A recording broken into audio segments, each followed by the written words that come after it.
before the Kansas City Chiefs met the Denver Broncos on Sunday afternoon, we heard reports that Patrick Mahomes is dealing with flu-like symptoms, and I just thought that this was the narrative that they were trying to create, that Patrick Mahomes is going to have a flu game of sorts, just like MJ did.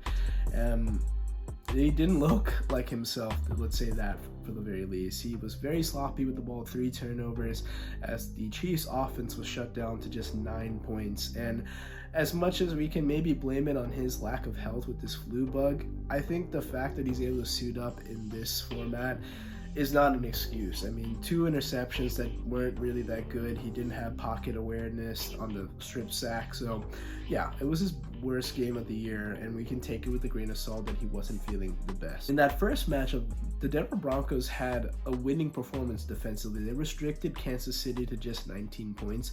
It's just that Russell Wilson and that offense couldn't get anything going. This time, they took advantage of the 5 turnovers that they forced, and Russell Wilson had 3 passing TDs. This is probably his best game of the year, and for defense, a game of 70 points. To respond like this against a Patrick Mahomes-led team, restrict them to just single digits, that's a huge turnaround from what we've seen from them in the past. The Broncos have been struggling to generate any type of consistency this year.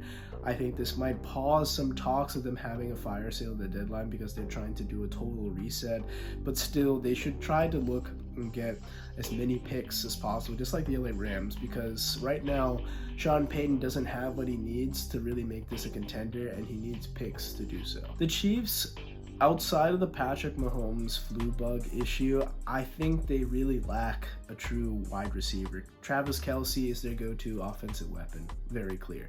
But they don't even have a 2. They have a bunch of 3s. Sky Moore, MVS, Kadarius Toney, and now a newly reacquired Mecole Hardman. They are a bunch of 3rd option type of receivers. Yeah, they have their little spurts, they can have moments, but consistently they have come up short.